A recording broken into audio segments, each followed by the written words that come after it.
जय श्री कृष्ण। बंधुओं, जय श्री राधे। मैं विश्वनाथ भारद्वाज एक बार फिर से आपके सामने एक नए विषय, और ये विषय जो है आज का बड़ा ही उत्तम है, बड़ा ही अद्भुत है। हर व्यक्ति को इसके विषय में जानना अति आवश्यक है, क्योंकि जब हम जन्म लेते हैं ना, तभी से इस चीज की शुरुआत हो जाती है। वो क्या है? वो है जब हम पैदा होते हैं तो हमारे जो सबसे पहले गुरु हैं वो कौन है? वो हमारी होती है माता और पिता। तो आज मैंने सोचा कि लोग जीवन में इस विकृतियों में रह जाते हैं कि गुरु किसे बनाए नहीं बनाए तो क्यों बनाए, कैसे बनाए। अधिकतर लोगों को पता ही नहीं होता कि गुरु बनाना किसे, और लोग किसी को भी गुरु बना बैठते हैं। कभी कभी मैंने देखा है, उलझ जाते हैं। तो गुरु किसे बनाए, सबसे पहला विषय है गुरु बनाए किसे। देखिए बंधु, कभी भी जीवन में आप गुरु बनाए तो उसका प्रभाव देख के गुरु ना बनाए कि उसके पास गाड़ियां कितनी हैं, उसके शिष्य कितने हैं, शिष्याएं कितनी हैं, कितने धनवान हैं, कितने धनाढ़ हैं, उनका एम्पायर कितना बड़ा है। ये विषय नहीं है गुरु बनाने के लिए देखने का। गुरु हमेशा उनका स्वभाव देख के बनाए कि उनका स्वभाव क्या है। चाहे वो पैसे वाले हैं, चाहे वो बेचारे थोड़े कम पैसे वाले हैं, जो भी है, हमें क्या देखना है कि हमें देखना है उनके अंदर क्वालिटी क्या है, उनके अंदर गुण क्या है, उनके अंदर क्या वो चीज जो हमें मुक्ति का साधन प्राप्त करा सके, जो हमें इस संसार के जो हमारे अंदर द्वंद्व हैं, उन द्वंद्वों को शांत करने का उनके अंदर कोई ऐसी क्वालिटी उनके अंदर है। मुझे अपने गुरु ढूंढने में 20 वर्ष का समय लगा बंधु, क्योंकि मैं समझता था कि गुरु बनाना किसे है। इसलिए मैं स्टेप बाय स्टेप, मुझे बहुत मिले ऐसे राह में जिनको मैं गुरु के लिए ढूंढ रहा था जब, लेकिन वो मेरी जो सोच थी, जो मुझे चाहिए था, वो मुझे प्राप्त नहीं होता रहा। तो इसलिए मैं उनको गुरु ना बना के आगे बढ़ता रहा। ऐसा नहीं किया मैंने छोड़ दो कि हटाओ, छोड़ो काम खत्म।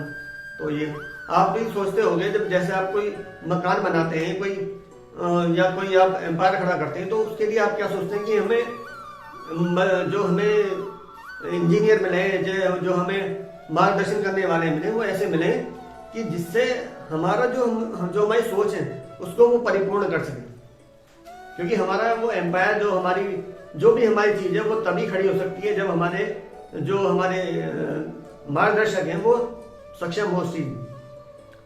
तो पहला विषय यह है कि जब भी गुरु बनाए तो स्वभाव देख के बनाए, प्रभाव देख के ना बनाए। दूसरा विषय यह है कि गुरु कैसे बनाने चाहिए, कैसा व्यक्ति हो जिसे हम गुरु बनाए। देखिए बंधु, मैं श्री रामानुजाचार्य संप्रदाय से दीक्षा ले उनका शिष्य हूं। वो एक बहुत बड़ी धारा है, कोई एक वंश नहीं है, कोई एक परिवार नहीं है। श्री रामानुजाचार्य जी महाराज, भगवान श्रीमन नारायण, श्री तिरुपति महाराज, तिरुपति बालाजी जो है भगवान नारायण, उनके भी गुरु हैं। उन्होंने अपना गुरु माना। उनका वो पढ़ेंगे, सिद्धांत पढ़ेंगे, उनके विषय में पढ़ेंगे तो आपको पता चलेगा।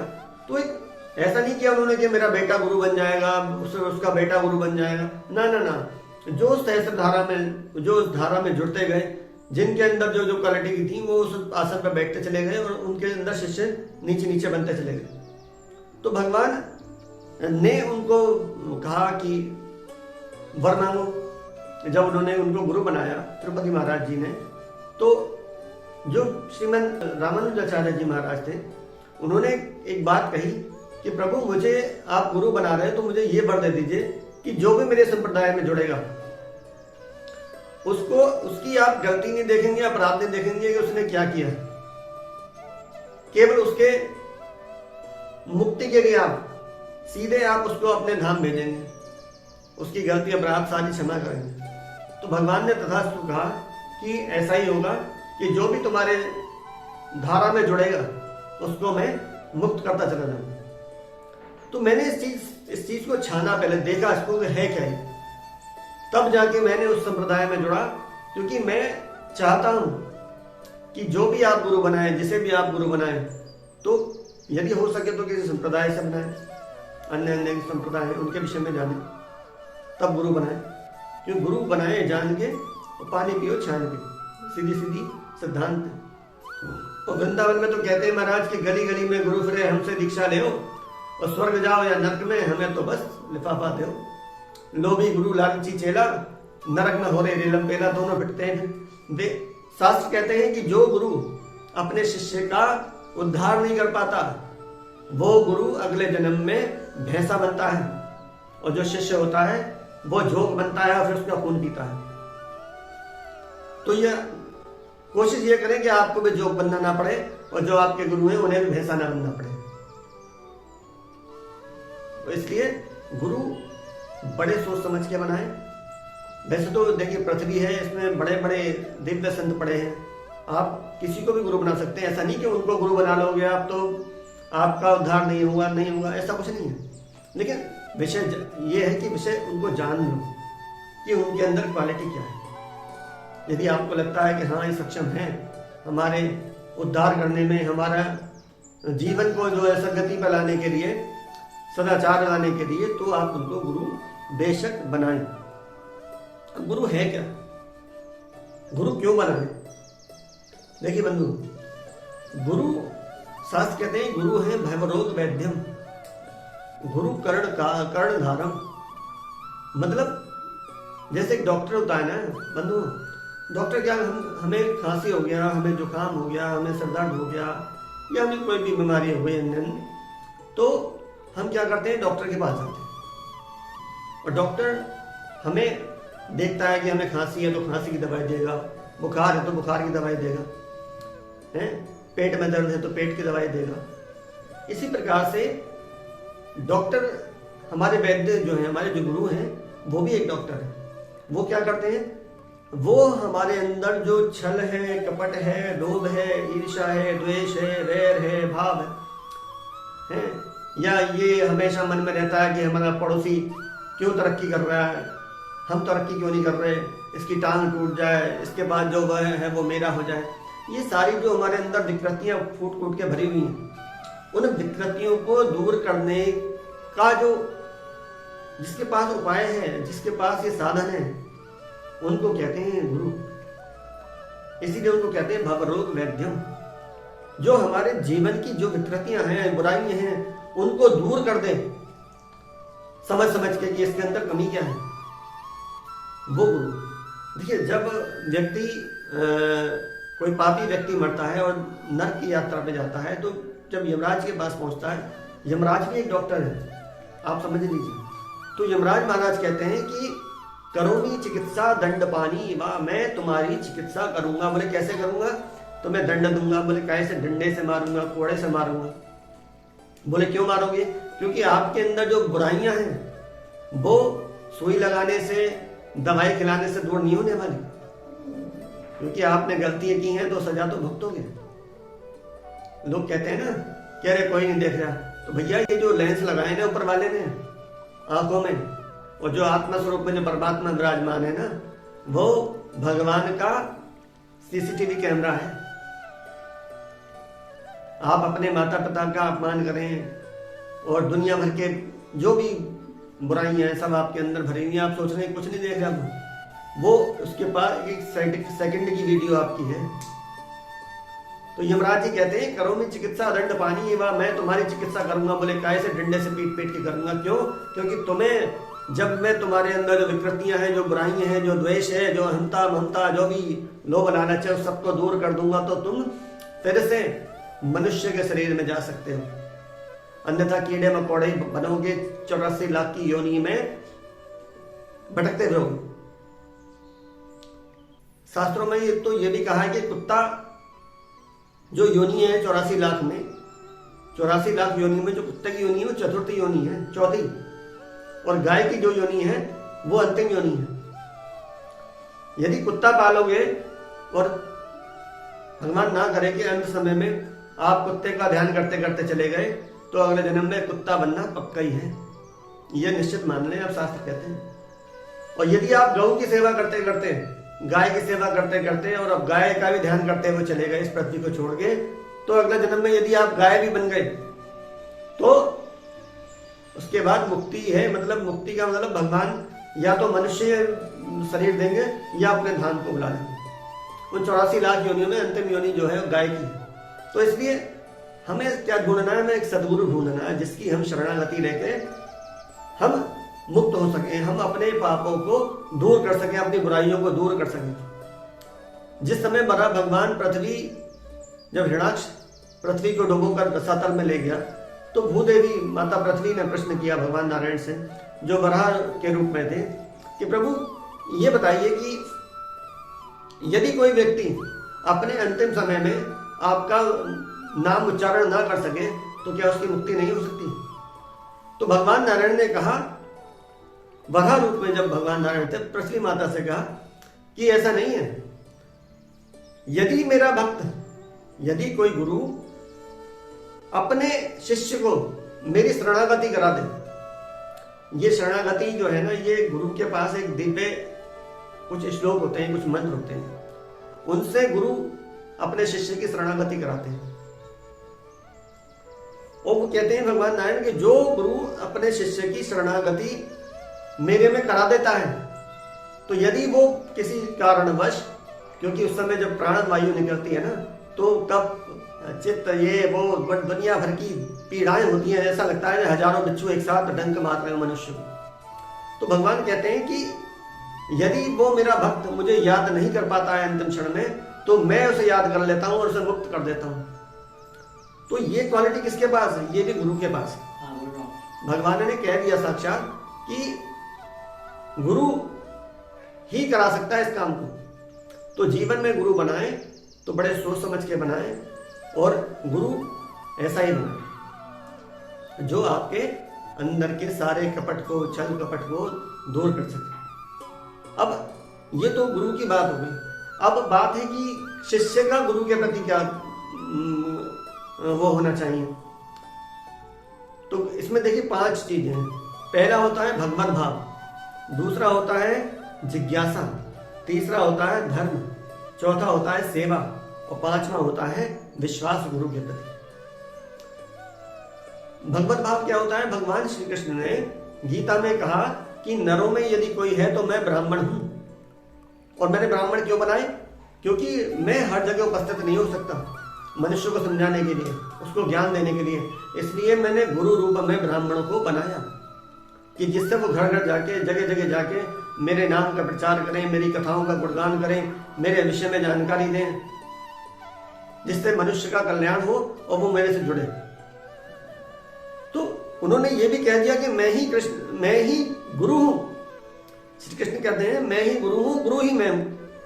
तो यदि आपके जो गुरु हैं वो ब्राह्मण हैं तो ज्यादा श्रेष्ठ, क्योंकि भगवान ने भी गुरु बनाए हैं। तो आप देखिए वशिष्ठ मुनि बनाए, आप सब जानते हैं इस विषय में।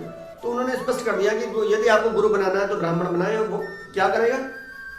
आपके जीवन का कल्याण करेगा। और गुरु के प्रति आपका भगवत भाव होना चाहिए कि जो गुरु जी हैं, जो हमारे गुरु जी हैं, वो साक्षात ईश्वर हैं, साक्षात कृष्ण हैं। उनके प्रति भूल से भी कोई अपराध आपसे ना हो जाए, ये हमेशा ध्यान रखना। वरना आप ये समाज, ये पृथ्वी पर जितने लोग हैं ये आपको क्षमा कर भी दें, लेकिन जब आप स्वधाम जाएंगे भगवान के, तो वो आपको कदाचित माफ नहीं करेंगे, वहां आपको माफी नहीं मिलेगी। इसलिए जो आपके गुरु हैं, आप ये मान के चलें कि वो साक्षात ईश्वर का ही स्वरूप है, साक्षात कृष्ण का ही स्वरूप है। दूसरा है जिज्ञासा। जिज्ञासा क्या? आप जब भी अपने गुरु के पास जाएं, गुरु के चरणों में जाएं, तो मन में अपने प्रति, अपने परिवार के कल्याण के प्रति, अपने प्रति कोई ऐसा विचार, ऐसी जिज्ञासा, ऐसा कोई प्रश्न लेकर गुरु के चरणों में जाएं कि गुरु जी ये मेरे अंदर ये मेरा विचार था, ये ऐसा मेरा प्रश्न था, कृपा करके आप बताइए। और ये जिद ना करें कि अभी बताइए। हो सकता है गुरु को लगे कि इस समय ये इस प्रश्न का उत्तर देना उचित नहीं, तो वो बाद में बता रहे, कोई बात नहीं, आप अपनी जिज्ञासा प्रकट करके चले आओ, कोई दिक्कत नहीं। तो आप जब भी गुरु के चरणों में जाओ तो जिज्ञासा लेके जाओ। तीसरा है धर्म। गुरु के प्रति आपका धर्म क्या है? देखिए, गुरु के प्रति आपका धर्म है कि गुरु ने आपसे कह दिया कि बेटा इस काम को ऐसे कर ले, तुम्हें क्या क्यों कतर पतर कुछ नहीं करना चाहिए। ऐसे देखिए समझिए इस चीज को कि भगवान श्री कृष्ण के भी दो शिष्य प्रमुख हुए। ऐसे तो बहुत सारे शिष्य हैं भगवान श्री कृष्ण के, एक है अर्जुन जी महाराज अर्जुन और दूसरे हैं उद्धव जी महाराज। और यदि उन दोनों में भी हम कुछ करें कि कौन श्रेष्ठ है, तो उसमें उद्धव जी श्रेष्ठ हैं। क्यों? क्योंकि अर्जुन को भगवान गीता सुना रहे हैं, सब कुछ बता रहे हैं कि मैं ही ईश्वर हूँ, मैं ही सर्वनियंता हूँ, मैं ही सर्वभूत हूँ, सब कुछ हूँ। उसके बाद भी अर्जुन को कुतर्क कर देते हैं कि अभी तो आप ऐसे कह रहे थे, अब आप ऐसे कह रहे हैं, अभी आपने ये बताया था, अब आप ये बता रहे हो। लेकिन उद्धव जी का पूरा चरित्र पढ़ लो, कहीं भी उन्होंने कुतर्क नहीं किया। जैसे श्री कृष्ण ने कह दिया वैसे ही उद्धव जी ने कर दिया। तो शिष्य का धर्म क्या है कि जो गुरु ने कह दिया वही आपके लिए सब कुछ है। गुरु ने यदि आपको धूप में खड़ा होने के लिए भी कह दिया तो आप धूप में खड़े हो जाओ, उसके पीछे भी कुछ ना कुछ रीजन होगा। तो गुरु का तीसरा हो गया धर्म। चौथा क्या है? सेवा। अब सेवा में बहुत सारी सेवाएं हो सकती हैं। यदि आपके गुरु व्यास हैं, भागवत कथा करते हैं, या कुछ और उनकी कोई आवश्यकता है, आश्रम बना रहे हैं, कुछ कर रहे हैं, तो उन्हें यदि धन की, आपके पास धन है तो उनकी धन की सेवा कर सकते हैं। आपके पास धन नहीं है तो आप तन की सेवा कर सकते हैं, कुछ सामग्री पहुंचा सकते, मतलब कुछ सामान इधर से उठा के उधर रखना है, उधर रखना है, ऐसे रखना है, वैसे रखना है, वो सेवा आप कर सकते हैं। तीसरा, यदि आपके पास धन नहीं है, तन का भी कोई, मान लीजिए कोई बेचारा किसी का शिष्य हो सकता है, उसके नेत्र न हो, तो वो मन से सेवा कर सकता है, अपने गुरु की मन के भाव से सेवा कर सकता है। तो जैसा उस समय की मांग हो उस हिसाब से सेवा कर सकता है। क्योंकि कहते हैं गुरु के वचन सत्य कर मानो, संत समागम कीजिए, मनरे कृष्ण नाम कह लीजिए। श्रीमद् भागवत में भी एक श्लोक दिया कि चिंतामणिर्लोक सुखम सुरुद्रो स्वर्ग संपदम प्रयच्छति गुरु प्रीतो वैकुंठम योग दुर्लभम। मतलब कह रहे हैं कि एक मणि होती है जिसे कहते हैं चिंतामणि, और चिंतामणि की खासियत यह होती है कि उसे आप हाथ में रख के कुछ भी, जो भी मांगोगे वो आपको मिल जाए। लेकिन कह रहे हैं कि यदि गुरु आपका आपसे प्रसन्न हो गया तो क्या होगा? तो जो देवताओं को भी जो दुर्लभ है, क्या वैकुंठ, वो गुरु के प्रसन्न होने से मिल जाता है। लेकिन आपके गुरु के अंदर काबिलियत होनी चाहिए, सद्गुरु होना चाहिए। तो अगला क्या है? बोले विश्वास। गुरु की वचन पे विश्वास होना चाहिए। गुरु ने यदि आपसे कुछ कहा है तो आप उसमें उस बात को आप अटल समझ लें। अगर गुरु जी ने कह दिया बेटा ये काम ऐसे करना है तो ऐसे ही करना है, तो ये सारी चीजें, ऐसे तो मेरे पास और भी बहुत सारे वृतांत हैं जिनको मैं आपको कह सकता हूँ, लेकिन फिर ये वीडियो लंबी हो जाती है, फिर आप लोग भी थोड़ा सा आप समझ सकते हैं। तो आज के लिए मैं अपनी वाणी को विराम करूं उससे पहले एक छोटी सी बात और कहना चाहता हूं कि जैसे भगवान कृष्ण को आपने देखा होगा कि वो जब कुछ देते हैं तो कैसे देते हैं। आपने देखा हो सुदामा जी को दिया तो जब तेंदुल खाए भगवान ने तो एक मुट्ठी और 2 मुट्ठी करके खाए, तो ऐसे उन पर कृपा करें।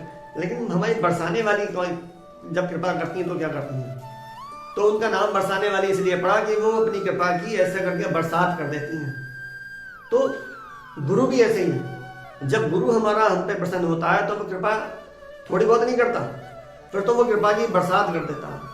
तो जीवन में गुरु सोच समझ के बनाएं, बड़े ध्यान से बनाएं और सही से बनाएं। इसी उद्देश्य के साथ मैं अपनी वाणी को पूर्ण विराम करता हूं। आप सभी से निवेदन है कि यदि आपको मेरी बात लगे कि आपका जीवन में कोई कल्याण कर सकती है तो मेरे चैनल को सब्सक्राइब करें, लाइक करें, शेयर करें और कमेंट्स अवश्य करते रहा करें, जिससे मुझे पता चलता रहे कि आपको मेरी बात अच्छी लगती है या नहीं लगती है। आपका बहुत बहुत धन्यवाद, बहुत बहुत शुक्रिया। राधे राधे। जय श्री कृष्ण, जय श्री श्याम।